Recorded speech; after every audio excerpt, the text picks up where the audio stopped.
Então, galera, vamos começar a palestra. Bom dia, né? Meu nome é Fábio, eu sou Lead Software Engineer aqui na OLX Brasil. Eu trabalho no time de monetização, né? Eu sou responsável, meu time é responsável por desenvolver alguns produtos, né, que monetizam a OLX. E eu estou apresentando aqui para vocês a palestra do Daltro, né, que é do time, que é desenvolvedor do time de AdScore da tribo de Marketplace Growth. Né? Ele veio aqui conversar com a gente sobre o tema low code, flerta com busca e recomendação. Low code é uma estratégia de busca, é uma estratégia que busca o desenvolvimento de software por meio de configurações e ou interfaces gráficas ao invés de programação convencional, ou seja, com pouca ou nenhuma programação manual. A proposta aqui, né, que ele está trazendo, é apresentar como é que esse conceito interage com o tema, né, busca e recomendação, e como aqui na OLX a gente usa e aprende com isso. Uma outra coisa que eu queria combinar, que a gente queria combinar com vocês é sobre perguntas e respostas. A gente aqui no lado direito, a gente tem lá a sessão, né, a sessão de perguntas e respostas. E a gente queria combinar com vocês de ir responder as perguntas de vocês ao final da palestra, beleza? Daltro, é contigo aí, cara. Opa, posso assumir. Então, galera, bom dia para todo mundo. Hoje a gente vai trazer aqui um case de inovação / aprendizado e o que isso, para onde que a gente está querendo e onde que a gente quer chegar com isso nos próximos passos. Vou falar, o título ele tem um quê de clickbait, mas a gente vai explicar. É importante que fique claro ao longo da palestra o que isso significa na real para a gente. Me apresentar primeiro, eu trabalho na OLX desde 2016, já passei por vários times, agora eu estou no time de anúncios, que foi o que o Fábio falou. Tá? Eu trabalhei em outros lugares e tal. Vou falar um pouquinho sobre a OLX também, para quem não conhece, para quem não conhece os nossos números, né? A gente gosta sempre de falar, a gente tem 150 milhões de resultados de busca todo tempo, né, 350 mil anúncios todo dia, 7 milhões de usuários ativos diariamente visitando a plataforma. A gente trabalha com números relativamente grandes. Tá? Então, assim, todas as nossas soluções, elas implicam em ter esse cuidado de não basta funcionar, tem que funcionar para esses números aí. Isso é importante para a gente, isso tem um pouco sobre o que a gente vai falar aqui hoje. Um disclaimer importante também, que é o seguinte, eu estou falando de busca e recomendação, mas a gente não vai falar de machine learning, tá? A gente não está falando de algoritmo de recomendação, algoritmo de ranqueamento, esse tipo de coisa. Vai haver uma outra palestra mais tarde que vai focar nesse aspecto. Então, assim, aqui eu quero focar num aspecto de plataforma, de como é que a gente elaborou uma plataforma, uma camada que facilitasse a vida para quem fosse trabalhar nos algoritmos de busca e trouxesse produtividade para eles. Bom, assim, de começo de conversa, a gente precisa definir algumas coisas. Vamos conversar primeiro o que significa low code, no code, e o que a gente na OLX entende como busca e recomendação. Tá? Essa para a gente passar. Primeiro vamos falar de no-code e low-code. Eu não vou separar no-code de low-code, estou colocando tudo no mesmo lugar, tá? Porque começa a ficar meio polêmico, onde é que termina um e acaba o outro. Tá? Mas no-code e no-code tem a ver com esse tipo de abordagem. A gente tem uma programação, uma forma de desenvolver coisas, desenvolver software, desenvolver sistemas, que pode ser mais visual e você programa o mínimo possível. Aqui você tem um código que você arrasta bloquinho, você trabalha com uma coisa mais visual. Existe todo um espectro, né, de low code para no code que você pode começar entre não ter absolutamente nenhum código, que é uma coisa mais radical, e você ter algum códigozinho, algum scriptzinho, né, alguma coisa que você dá uma scriptadinha ali no meio, mas você mantém todo um reuso forte de coisas em volta que tem a ver. né? Por exemplo, o Visual Basic ele não deixa de ser um exemplo de low code. Você programa no Visual Basic, mas você ganha um bocado de coisa em cima por conta disso. Enfim, só para mostrar que a parada é antiga, tá? Não é uma coisa que inventaram agora.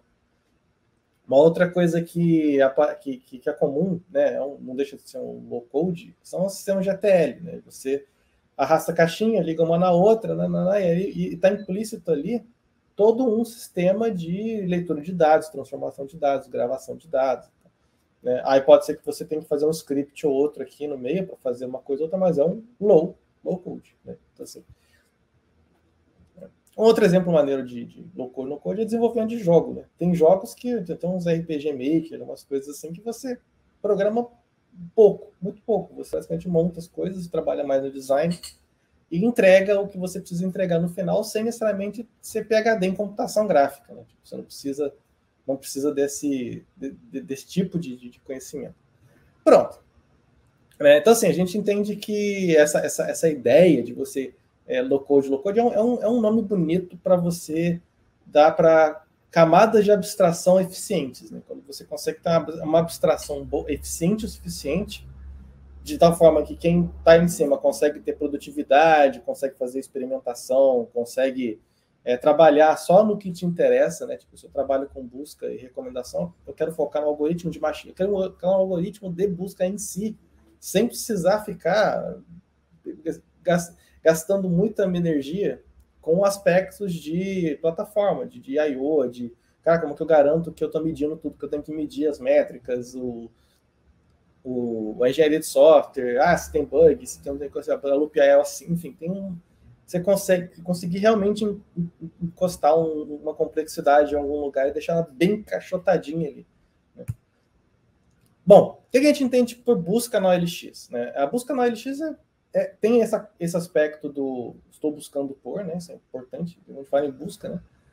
E a gente também considera que a busca no OLX como sendo os filtros também, né? Quando você faz tipo de filtragem, a gente chama isso de busca também, até porque o back-end que trabalha com isso é o mesmo, né? Tipo, a diferença é que você pode estar mandando um keyword search aqui ou você está mandando um filtro, né? Do lado de cá.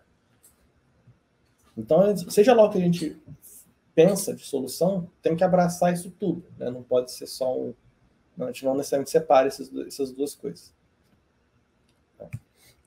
E a recomendação no OLX? O que é a recomendação? Nada mais é do que essas galerias que você vê pelo site. Né?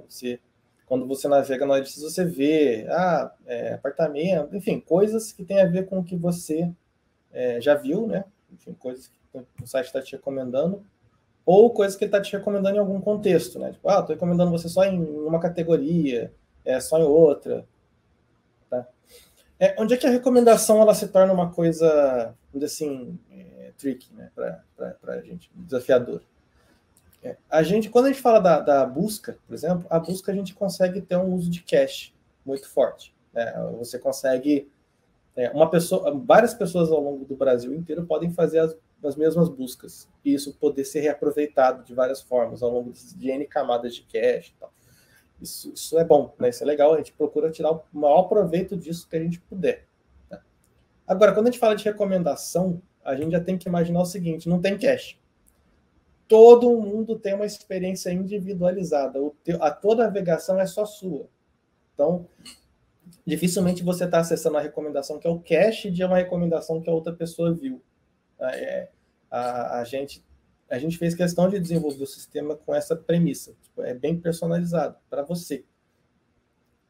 E isso é bom, porque realmente você tende a ver coisas relevantes para você, de acordo com o teu histórico de navegação.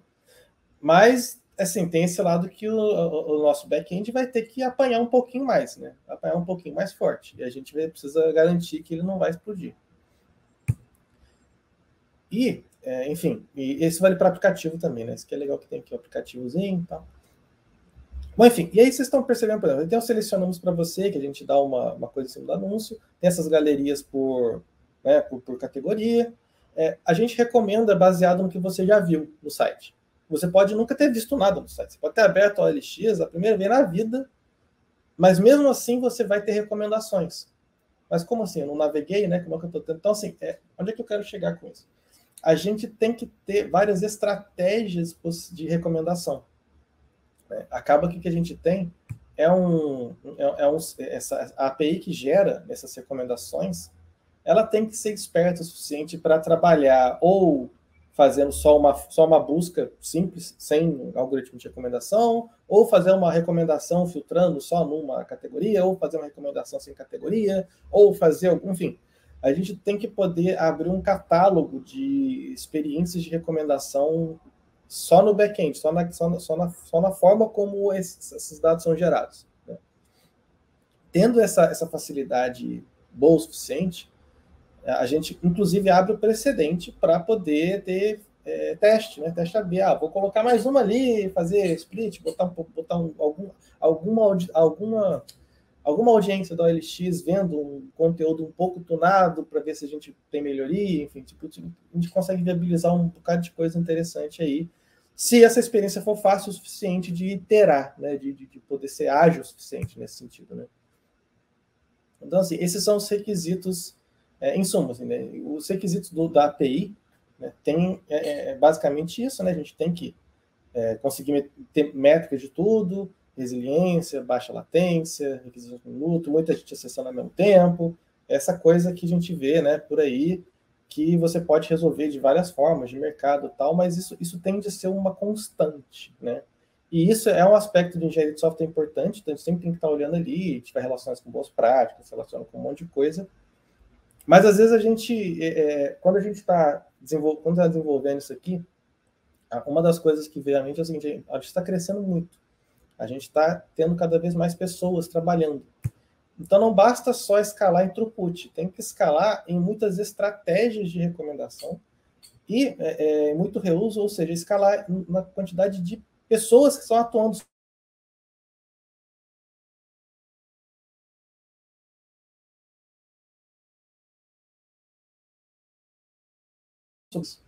Como é que eu consigo entregar uma solução que seja um gargalo do sistema? Tá? Isso é um ponto-chave para a gente.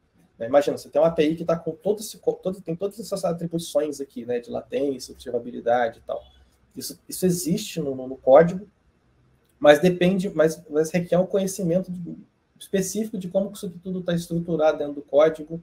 E quando você começa a colocar mais pessoas para trabalhar ali, todo mundo tem que entrar no mesmo passo, tem um board, você gera uma complicação que a gente, enfim, há várias formas de tratar isso, a gente acabou tentando criar uma abstração eficiente o suficiente para não perder a generalização, né?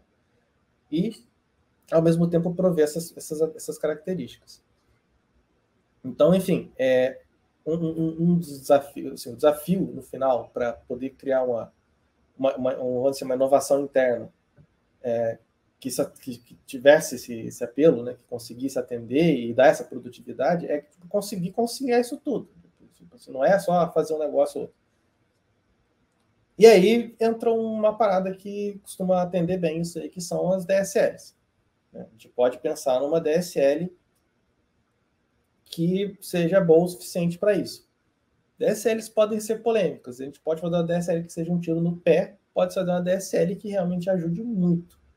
Então a gente ficou procurando tomar um cuidado sobre o que ela deveria abordar, qual que seria o ponto dessa DSL para realmente ter uma abstração que o que ela implementa encapsula as características que a gente quer sem precisar de interferência de quem programa, e quem usa a DSL consegue não se preocupar com isso e ter a flexibilidade de trabalhar com as regras de negócio sem precisar ficar conhecendo também o código-fonte do motor lá da DSL.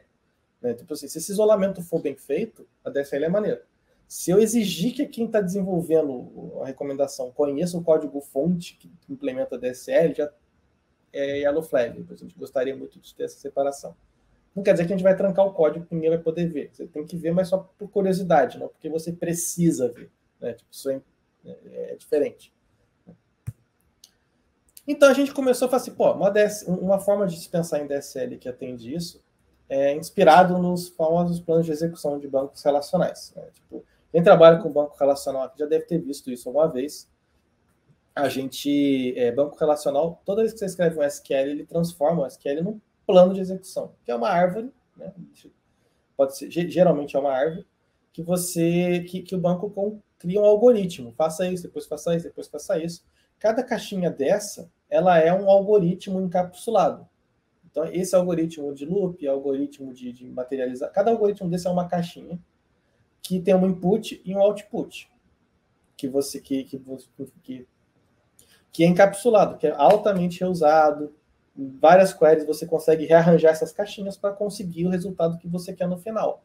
E uma das atribuições do motor de SQL é traduzir, né, o SQL declarativo neste modelo que é mais imperativo, né, de busca, de select, né, enfim, de busca no banco. Mas fala, por que a gente não pode pensar num negócio desse para recomendação? A gente não precisa pensar num SQL que tem que traduzir para isso, mas a gente pode pensar direto no plano. Né? Cara, eu posso escrever um plano de execução com caixinhas reusáveis que seguem esse paradigma de entrada e saída. Assim, sabe que a gente não está reinventando nada, né? Tipo, isso não é nada inédito na indústria. Isso existe há muitos anos, muitas pessoas têm abordagens semelhantes a essa, tanto que o banco relacional está aí. Mas a gente fala assim, poxa, a gente tem um caso aqui que parece que combina, a gente consegue tentar, né, dar um... Então a gente começou a bolar aqui uma forma de parametrizar as nossas recomendações. E aí, enfim, a gente começou a chamar essas caixinhas de fases. Cada fase tem input e output. Esse input e output tem muito a ver com a carinha da galeria, que a entrada são os parâmetros, a volta são a lista, é sempre uma lista de resultados. E esse padrão de entrada com lista de resultados na volta, a gente pode, enfim, mantendo esse padrãozinho, a gente consegue ir propagando e criando as camadas que a gente consiga rearranjar de uma forma bem eficiente. Tá? Então, por exemplo, a gente pode ter uma caixinha que é para fazer cache interno. Dadas essas parametrizações, façam cache, se der cache miss, vai para frente. Se não der cache miss, enfim. Tá? E aí uma das coisas que a gente acabou adotando aqui, que foram, assim, acabaram que se provaram interessantes, é a gente fazer a configuração, a parametrização dessa DSL com Git. Mas Git enfim, uma configuração de Git. Qual que é a graça da configuração de Git? Né? Uma abordagem, vamos dizer assim, clássica, né? meio tipo assim, gulosa para essa questão, seria a gente botar a configuração tipo, no banco de dados, no arquivo, botar a configuração em algum lugar, né? E aí você vai lá e lê a configuração e segue a vida. Só que a gente ia querer, daqui a pouco a gente ia falar assim, eu preciso auditar isso, porque lembra que a gente quer poder aumentar o número de pessoas trabalhando junto no sistema. Então, assim, para ter mais pessoas trabalhando no sistema,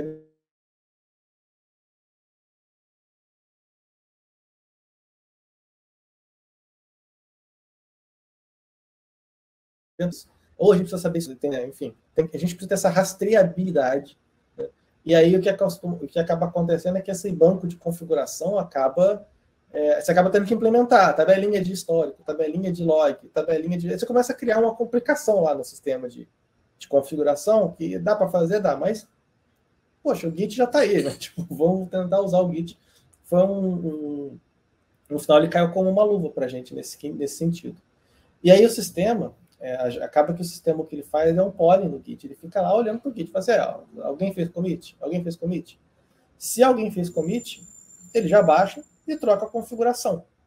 Sem dar restart no serviço. Ou seja, o serviço está lá quente, é como se você vai lá, você realmente troca a configuração, dá um enter, e aquele plano de execução novo entra em vigor imediatamente em produção. Para já meio que vira a roda lá e começa a funcionar. Tá?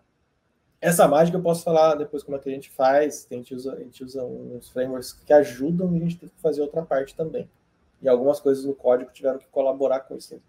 Tá? Mas isso é uma coisa legal e dá um valor. Porque a gente não tem que ficar de deploy toda hora do sistema para ficar trocando isso. Isso aqui, por exemplo, é a configuraçãozinha que vai lá no Git. Né, que a gente coloca. Esse aqui é um Redis, tem os parâmetros, eu ponho os parâmetros do Redis, configuro o circuit break, coloca essas coisinhas nele lá tal, e fala como é que é o cache dele, qual que é a chave de cache que ele vai trabalhar.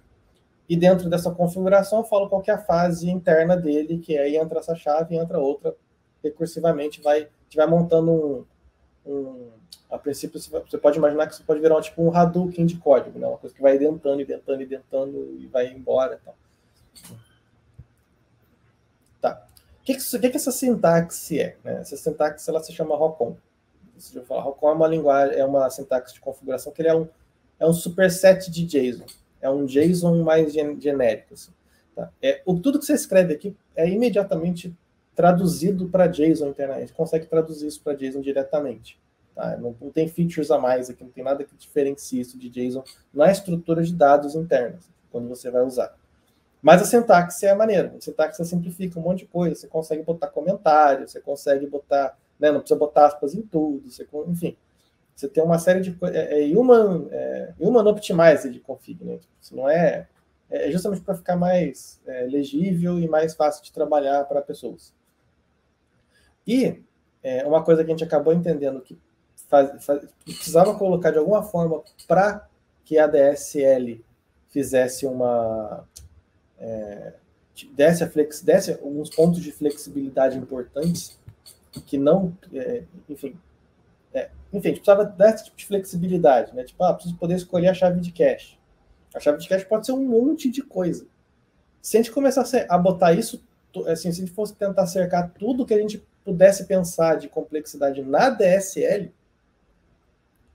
provavelmente a DSL ia começar a ficar muito complicada, fica muito cheio de campinho, cache key, não sei o que, cache key com array, que põe um monte de coisa. Cache key com... Se a gente ia começar a criar... Ia sempre aparecer alguém com uma situação tipo, mas aí eu não consigo configurar um negócio. Sempre aparece alguém com um negócio que a DSL não resolve. Né? Você sempre tem aquela pessoa que vai tentar quebrar a tua DSL e provavelmente vai conseguir em algum momento. Então, tipo assim, como é que a gente antecipa, né? Então, isso aqui foi um ato de antecipação. Isso aqui é uma linguagem de... esses dólares aqui, essas coisinhas aqui, essas marcaçõezinhas, são de um framework que chama FreeMarker. Tá? Ele é um framework de JVM. ROCON também é de JVM, mas ROCON ele nasceu na família do Scala. Realmente a galera de Scala deve ser mais familiarizada com isso. Mas, enfim, ali a implementação dele, a gente reusa ele para qualquer lugar. FreeMarker é um framework de JVM também, da Apache. Vamos dizer, um sucessor de um outro que chamava Velocity, que é um framework de template. É um framework para você, né, tipo, escrever página e renderizar template, substituir coisas em strings. Ele é bem direcionado para isso. Então, a gente foi lá e usou, tá? Aí, o FreeMarker tem essa carinha aqui, né? Tipo, o Apache FreeMarker. Esse momento jabá aqui, né? Mas aí lembra que eu falei que dá o Hadouken de recursão, né? Tipo, esse cara vai ter isso aqui, que vai ter um parâmetro dentro. A gente começou a pensar em soluções para isso também.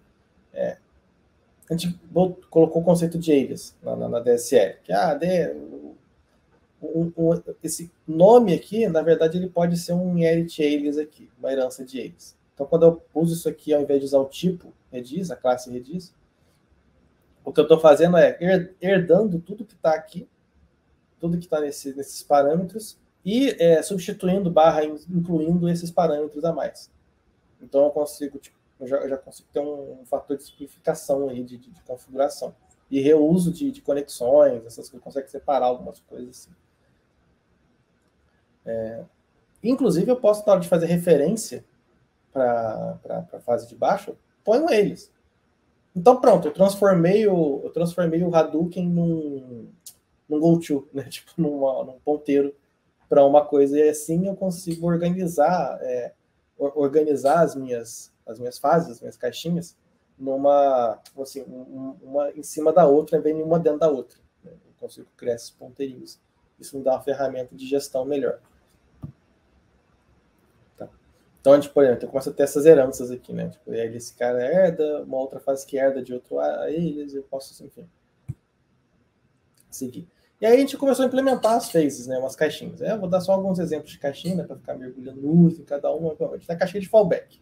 Eu posso botar um array de subphases dele. Se falhar uma, tenta outra. Se falhar outra, tenta outra, até uma que funcione. Se uma que funcionar, eu retorno os resultados. E aí a gente consegue dar uma complicada, porque lembra que o resultado é uma galeria de recomendação. Eu posso chamar o primeiro algoritmo, esse algoritmo, eu espero que esse algoritmo me dê 20 resultados para botar 20 anúncios na galeria para a pessoa. E aí, eu chamo o algoritmo de recomendação, ele me dá 5 resultados. porque ele só soube dar 5, por qualquer motivo. Né? Motivo de precisão, por motivo de qualquer métrica que eu queira usar.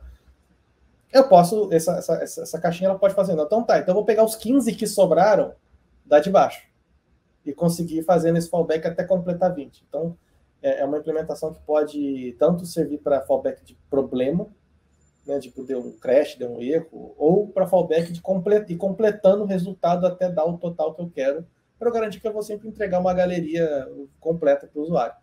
E na ordem, né? Tipo, põe primeiro os que estavam nessa aqui, depois a gente, tipo, e isso é o tipo de coisa que a gente organizando em umas caixinhas dessas, a gente simplifica um bocado de código aí. Aí, pô, tá a caixinha do if, né? Tipo, dependendo de uma expressão para uma ou para outra, para o switch case, né? Tipo, que a gente pode fazer. Que é muito interessante para a gente fazer teste AB no sistema, né? A OLX trabalha muito com teste AB. A gente quer se basear muito sempre em dados para fazer deploy de serviço novo, subir novos produtos, subir novas abordagens. Então, quando a gente quer tentar experimentar um novo algoritmo de recomendação, o que a gente pode fazer é botar esse algoritmo numa caixinha, fazer um teste AB nele e fazer a separação do split do teste AB aqui. E aí já tem um código que faça isso encapsulado. Tem uma outra abordagem também que é o interleaving, que é uma coisa que os mecanismos de busca grandes usam também. Você pode intercalar algoritmos diferentes. Você pega o primeiro desse, o segundo desse, terceiro desse. Isso aqui é bom que eu posso chamar em paralelo, consigo fazer umas abordagens que deixam isso até eficiente, que é uma complexidade que vem para o código, mas dependendo eu consigo encapsular isso, deixar isso menos complexo. Eu posso fazer os caches, né? A gente chamou de cache L1, que é um cache que fica na própria JVM ali do sistema, que, enfim, põe um cachezinho de memória, de hash map, e um cache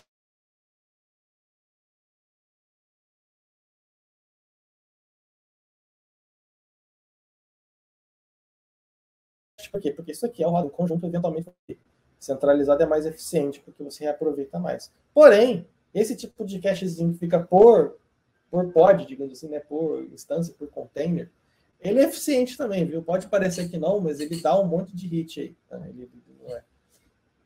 Mas é legal quando você tem esses dois níveis que você consegue ter camadas de cache que são mais eficientes. E aí a gente pode ter tipo as nossas caixinhas folha, né? Tipo da árvore.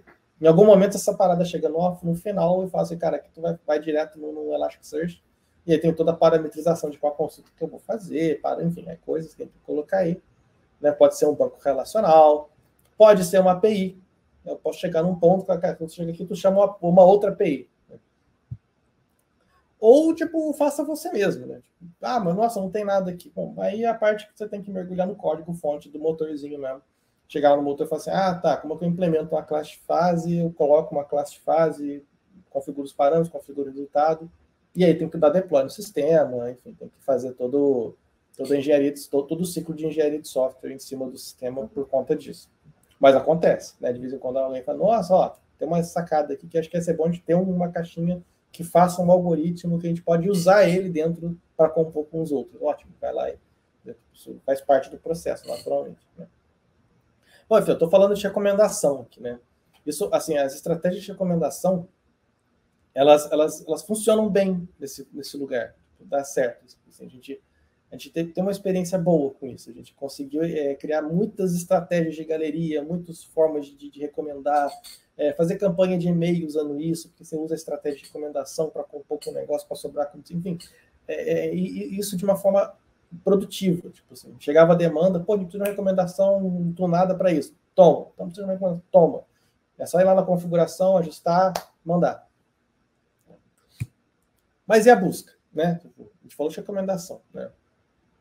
Aí, na busca, a gente começou a se coçar. Tipo, poxa, isso pode fazer sentido na engine de busca também. Você ter essa organização do algoritmo de busca em uma estratégia modular, né? Tipo, dessa forma. Bom, como é que era a OLX? Né? A OLX ela tinha uma tecnologia antigamente, tá? Isso é bem antigamente, isso não é novo. Lá, antigamente, a gente tinha uma tecnologia de busca própria. Era uma implementação própria, com uma indexação própria, enfim. É uma tecnologia relativamente antiga, porém eficiente, funcionava bem. Só não tinha muitas features, né? A gente não conseguia ter todas as features que o Elasticsearch dá, por exemplo, para indexação, mas funcionava. Mas, a gente, uma hora isso começou a se tornar um gargalo na nossa arquitetura. E a gente teve que migrar. O acesso para esse serviço de busca era feito por uma DSL de busca própria, tipo uma Lucene Query, para quem está familiarizado com busca. Mas você fazia tinha uma sintaxezinha de você parametrizar o que você queria como resultado numa stringzinha só e mandar. Essa tecnologia interpretava isso e mandava. Todo o ecossistema da companhia inteira em volta falava essa DSL e a gente não podia simplesmente falar para todo mundo virar para Elasticsearch e se vira aí para fazer as suas queries. Não ia dar certo. Então a gente acabou fazendo o nosso wrapper tradutor da DSL para Elasticsearch. E ele entrou maneiro, né? Tipo, tudo lá, fazendo a tradução, blá. Depois a gente começou a pensar, poxa, esse tradutor podia ter essa estratégia também de, eu posso pegar essa DSL, dependendo do que eu quero buscar, eu posso submeter isso a um algoritmo que faça traga todas aquelas qualidades que eu falei agora há pouco, por o contexto de busca também. Sem a gente ter que fazer deploy do sistema, né? Enfim, trazer aquelas qualidades para cá. Então a gente fala aí bolou o tradutor 2.0, né? Até porque a gente tem uma visão da busca da OLX sofisticada nesse nível aqui. Por exemplo, a gente quer poder pegar a busca da OLX e falar assim, cara, se a pessoa buscou alguma coisa que tem a ver com automóveis, eu vou tunar a query do Elasticsearch de uma forma.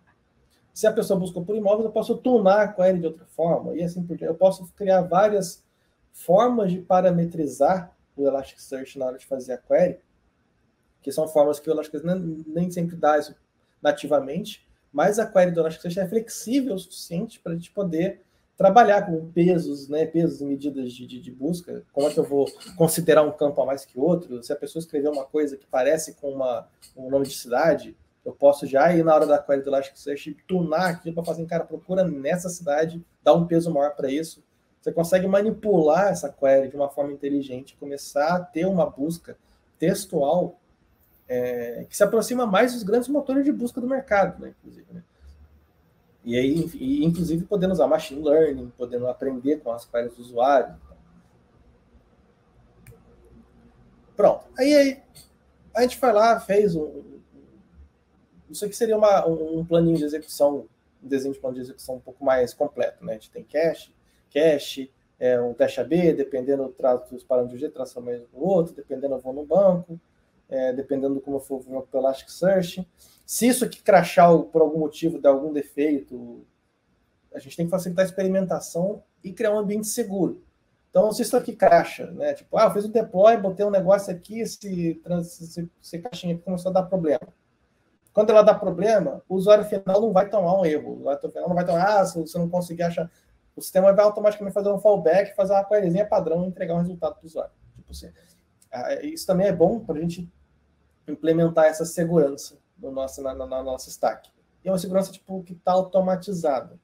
Não é absoluta, mas como a gente consegue isolar bem uma camada da outra, a gente pega essa camada de baixo, que seria o motor da DSL, e fala assim, cara, esse cara aqui não pode falhar. Esse cara tem que funcionar muito bem.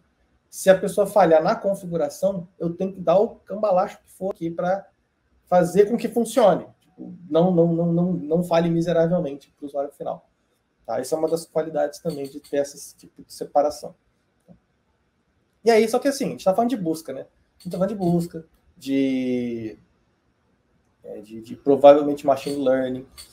E os algoritmos de busca tendem a ser mais complicados, a tunagem de parâmetros tende a ser mais complicado, já tem que trabalhar com uma query de Elasticsearch que tem que fazer umas expansões de JSON, enfim, a gente tem que poder enriquecer dado, vai dar de um jeito, a gente vem, muda, se tiver uma... Começou a ter um monte de casinho que a gente falou assim, cara, e a gente não queria ter que ficar fazendo deploy no motor para ficar toda hora trocando característica enfim, das phases implementadas ali. Então, vamos dar um passo a mais na flexibilização da configuração. Né? Vamos introduzir o script Python. Né? E o script Python para JVM existe essa implementação que chama Jython. Infelizmente, ela estava na versão 2 ainda do Python, então é o Python 2. Mas enfim, qual que é a ideia, né? Quando você põe uma linguagem de script para botar dentro de uma configuração, a pretensão inicial as pessoas vão escrever pequenas expressões Python, né? Vamos trabalhar com o Python, botar uma expressãozinha. Essa expressãozinha vai... Eu posso usar a riqueza que o Python dá de avaliação, de resumo, enfim, de coisas, poder fazer uns ifs, né? Poder fazer um loopzinho ou outro ali, e segue a vida. Né? E aí a gente botou, inclusive, a phase lá, que é só de script. Né? Roda o script antes, aí chama o que tem que chamar, e roda um script depois com o resultado disso aqui para poder pré-processar, pós-processar, fazer alguma coisinha ali. Ficaria uma coisa desse tipo aqui. Posso botar esse sintaxe existe no Rocon, né? Um stringão, e a configuração passa a ter bloquinhos de script. E aí, quando começa a ter esse tipo de feature na configuração, que remete a você ter blocos de script, que são códigos, né? A gente já começa a pensar em umas coisas mais assim, como é que eu faço o teste disso? Né? Porque isso é uma configuração, não tem uma IDE, né? Eu não estou programando um lugar que eu rodo do debug, essas paradas. Né? Isso, aí começa a complicar um pouco. A gente tem que começar a tomar algumas decisões importantes. Bom, a gente assume que para o motor de execução, né, onde a gente tem as implementações das phases, as implementações das classes, né, das coisas, é um código Kotlin, é pouquíssimo volátil, a gente não quer ficar dando deploy nele toda hora, ele não leva a regra de negócio, né, as regras de negócio que são as mais voláteis. Esse cara aqui, como ele é mais estável, a gente consegue dar aquele carinho de fazer uma cobertura de testes muito boa, testar tudo, deixar ele redondinho, ter todos os try-catches que a gente precisa ter para ele não voar, para ter recurso de resiliência. Não é um código que é entregue, vamos dizer assim, sempre que tem uma entrega, sempre que tem uma demanda de negócio, não tem que repensar isso tudo toda hora. Né? Ele meio que já fica quieto lá, de alguma forma. Porém, por outro lado, a configuração é uma configuração que tem um hot swap, tem um deploy, e a gente pensou em alguns mecanismos para dar uma visibilidade, pelo menos, né? Para ajudar para fazer debug e para fazer warm-up. Né? E fallback, enfim, além das features de fallback que eu falei lá atrás. Né? Cara, a gente tem a validação, o warm-up, que é tipo, sempre que sobe uma configuração nova, ele roda uma série de consultas pré-determinadas. Se a consulta falhar, ele lança uma flag que eu consigo, né, chamar ali a atenção, enfim, da galera. Tem um debug mode que você pode fazer a consulta passando uma flag, e essa flag vai fazer com que a resposta da API seja além da resposta que ele tenha, todo o trace de todas as caixinhas, de todas as phases que rolaram lá, todo o processo que rolou ali por trás, para você ver os detalhes, qual foi a query que fez, qual foi... Você tem toda a granularidade ali, para você poder testar em produção. Né? E dar uma agilidade, enfim, para dar essa agilidade, você não tem que ficar testando, usando o core, né? com a IDE. Mas apareceu o Jython agora. O Jython é código. O código dá aquela vontade louca de fazer o ciclo de desenvolvimento de software, eu preciso ter teste unitário, teste que tem teste de software, eu botei código, né? No momento que eu comecei a introduzir código, já começa a dar esse negócio, tipo, caraca, como é que eu faço para testar isso aqui de uma forma eficiente, tipo, se eu quiser debugar, se eu quiser botar um breakpoint aqui, aí começa a vir essas coisas, né? Tipo, e não dá aqui. Né? Ou seja, a gente entra num negócio que fala assim, caraca, como é que eu faço para testar um negócio? Por um lado, eu tenho toda a estabilidade do código que a gente quer na IDE, por outro lado, a gente precisa, por outro lado, a gente consegue testar a configuração sem código de uma forma relativamente eficiente com essas features de debug, fallback, warm-up, não sei o que. Mas a gente colocou um código do lado de lá que pede processos do lado de cá, e aí começa... Enfim, no dia a dia, na operação desse sistema, a gente começa a ter algumas dores, né, por conta disso. Na prática, os scripts ficam potencialmente complexos. Né? Porque se abrir um precedente para botar um script na configuração, não tenha dúvida, vai aparecer um sistema inteiro ali dentro. vão aparecer scripts de 1000 linhas dentro do teu código, dentro da sua configuração. E aí alguém vai precisar debugar esse script de 1000 linhas dentro da configuração, e isso vai virar dor de cabeça. Então, isso se torna um problema. E aí, o que acontece? Pô, mas se eu preciso debugar um negócio que está na configuração que é muito grande, o que eu faço? Então eu não uso mais a configuração, volto a implementar uma phase customizada que faz aquilo, porque eu volto a ter ao meu favor a IDE, o ciclo de desenvolvimento, o teste unitário, nananana. E, enfim, aí cai nesse paradoxo e acabou que, em muitos casos, acabavam voltando para a implementação no core. Como volta a implementação para o core, acabava gerando um ciclo de vida no core. E começa a dar um cheirinho de redundância, assim, né? Poxa, eu estou fazendo essa configuração no core, acabou que eu tenho 2 projetos, então não tem mais um só. E a intenção de se criar uma plataforma eficiente é justamente você ter um isolamento muito forte ali. Né? O core é o core, o caso de negócio é o caso de negócio. Tá, vamos guardar isso. Bom, esses resultados, né? Vamos aprender. Esse sistema ele existe, ele roda em produção já há pelo menos uns 2 anos aí. Tá? Ele já está rodando aí há um tempo. E tudo isso que eu trouxe tem a ver com a história dele, né? Tem a ver com as coisas que aconteceram na prática. Tá? Aqui a gente tem, por exemplo, coisas que a gente consegue fazer as métricas dele. Por exemplo, cada caixinha daquela, cada phase daquela, a gente consegue contar quantas vezes cada uma roda separadamente, a gente consegue identificar isso tudo. E isso tudo, como a gente tem um core, né, a gente consegue entregar métricas automáticas. Assim, a gente não precisa ficar se preocupando em metrificar coisas quando a gente muda a configuração. Já tem um motor que guarda tudo isso. Né? E a gente consegue metrificar. E como a gente botou script é um potencial ofensor para o desempenho, a gente vai lá, vamos metrificar o script também. Então, todo script a gente vai lá e mede. Demora X tempo para rodar, demora X tempo para rodar. E a gente marca tudo, porque eventualmente se aparecer alguém botando um script que frita muito e atrasa a execução, vai aparecer no gráfico, vai pular e a gente consegue falar, vamos arrumar isso aí. Tá? Dá para fazer. Tá? Esses tempos estão certos, tá? É tipo 0, tantos milissegundos. Tipo, esse aqui é realmente sub-milissegundo. Tá? Ele roda realmente rapidinho. Os scripts tendem a ser bem eficientes. Não tem... Podia ser mais... Eles só não são mais rápidos porque a gente tem que traduzir a estrutura de dados do core para a estrutura de dados em Python. A gente transforma em dicionário Python, depois transforma de dicionário para a estrutura interna. Essa transformação de dado dá um overhead importante. A gente teve uma rala para fazer isso, dar um mínimo overhead, para tentar apertar esse overhead, deixar ele mais enxutinho, lazy, etc, para tentar onerar o mínimo possível até chegar no resultado assim. Isso começou muito pior. Mas, assim, não deixa de ser um gargalo. Mas a engine de script em si, rodar o Jython em si, não é um problema. Roda bem rápido. Então, enfim, a gente consegue responder todas as buscas do site com uma média boa de latência, mesmo rodando várias caixinhas, tá? A parada é realmente... A gente chega a ter alguns planos de execução complexos, que faz um monte de teste e tal. E aí, assim, queria enfatizar alguns aprendizados que a gente teve com relação a isso aí, né?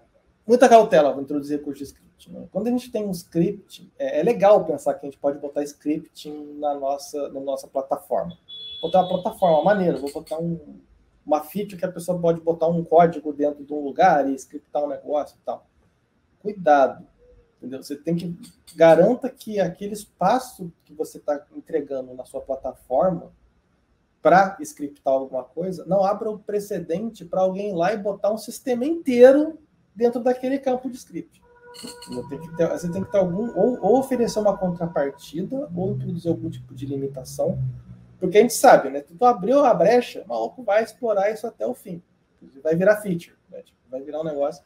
E isso pode virar uma dor de cabeça. Você pode acabar criando um legado insustentável para o futuro com isso. E assim, baseado nisso também, a gente acaba levando assim, poxa, o que a gente poderia ter feito de diferente, né? Tem algumas coisas que a gente poderia ter feito diferente. O Jython não é ruim, ele funciona bem, tá? Ele funciona muito bem. A questão de se usar o script do Jython não tem a ver com a tecnologia do Jython, tem a ver com esse design que eu falei agora, de tipo, dar esse trade-off. Eu vou começar a botar código num lugar que eu precisava ter. Poxa, quem é javeiro raiz sabe que a gente consegue ter uma arquitetura de plugin na JVM, né?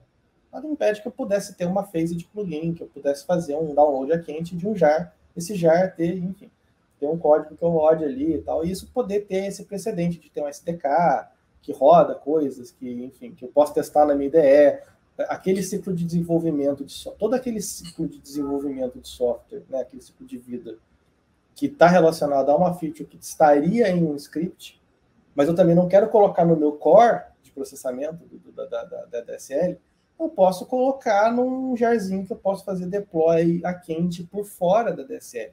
Né? A JVM ela dá essa feature, ela tem isso nativamente. A gente consegue fazer carregamento a quente, trocar jar a quente, fazer esse tipo de coisa. Tem class loader para isso. Né? A gente consegue fazer essas coisas. Então, isso poderia ser assim, um próximo passo, né? Porque a gente traz o desenvolvimento de features mais complexas. A gente pode tirar o script e passar, falar, cara, você precisa fazer uma coisa mais complicada? Desenvolve o jar, dá deploy no jar. Não precisa fazer deploy do core, faz deploy do jar. E aí o core pode cuidar para dar a resiliência suficiente para chamar esse cara. Enfim, esse papo que eu quis ter agora aqui era para passar essa história, né, do low code. Isso tudo tem a ver com esse low code que a gente meio que desenvolveu. Como é que esse low code acabou sendo um pouco mais code do que low quando virou busca, porque a gente começou a botar script e tal. E como é que isso trouxe um aprendizado que nem sempre é muito trivial de se perceber. Que botar script é uma coisa sedutora em algum aspecto. Mas, pô, maneiro, vou botar mais. Tem uma faca de dois lados aí. Esse aprendizado é precioso, eu acho que é uma coisa que é boa de se compartilhar aqui, inclusive, esse trade-off, né, do plugin. E, assim, isso é uma possibilidade para uma próxima versão aí do framework, provavelmente a gente vai fazer isso em algum momento aí. Tá? Isso tudo que eu falei, tem um resumo, tem no nosso artigo do Medium. No Medium da OLX, a gente coloca lá alguns nossos insights técnicos, né? Os nossos artigos técnicos estão... Tem vários artigos técnicos de várias pessoas da companhia lá. Recomendo que todos vão lá, dá uma olhadinha, tem umas paradas interessantes, tem a ver com os nossos projetos internos, tem a ver com os nossos princípios, os nossos valores, tem a ver com como a gente vê a relação de tecnologia com o nosso produto classificado online. Né? Isso tudo que eu falei está no artigo, essa apresentação toda ela é um resumo do que está nesse artigo, que está lá nesse Medium. Tá? Se alguém quiser dar uma stalkeada lá, ver qual é isso aí. Tá? No mais, assim, eu queria agradecer a todo mundo. Se alguém deixou alguma pergunta aí, a gente aproveita para matar curiosidades, ver se alguém tem alguma questão aí. Bom, vamos lá. Acho que alguém deixou alguma... Temos alguma curiosidade? Eu estava dando uma olhada ali no perguntas e respostas, não tem. Ainda dá tempo, galera. Se alguém tiver alguma curiosidade, alguma coisa que dá uma coceira assim, quando eu falei, e quiser tirar alguma dúvida, vamos lá, estamos aí. A gente espera um pouquinho. Se não tiver, aí, tá? A gente tem um artigo lá, se alguém tiver alguma curiosidade, tem o área de comentários lá do Medium também, que pode ser usado.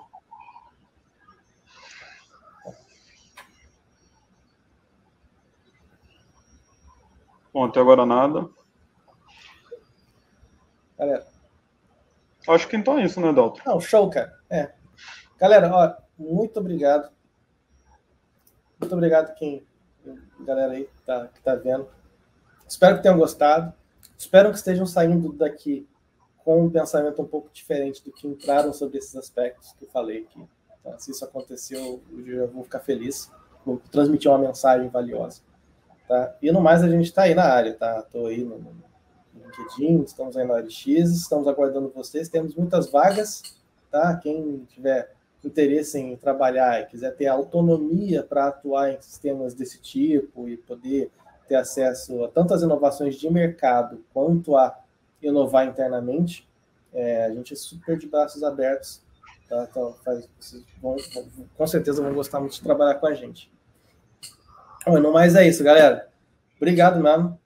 Beleza, galera. Obrigado aí também. Eu agradeço ao Daltro aí a palestra aí, explicação aí sobre low code e tal. Eu particularmente não conhecia tanto da Altroe e gostei bastante do que você trouxe. Agradeço aí a participação de todos e qualquer coisa é só procurar a gente, pode procurar no LinkedIn, pode procurar, sei lá, por e-mail, enfim, pelos meios de comunicação lá da OLX, que a gente está de braços abertos para vocês.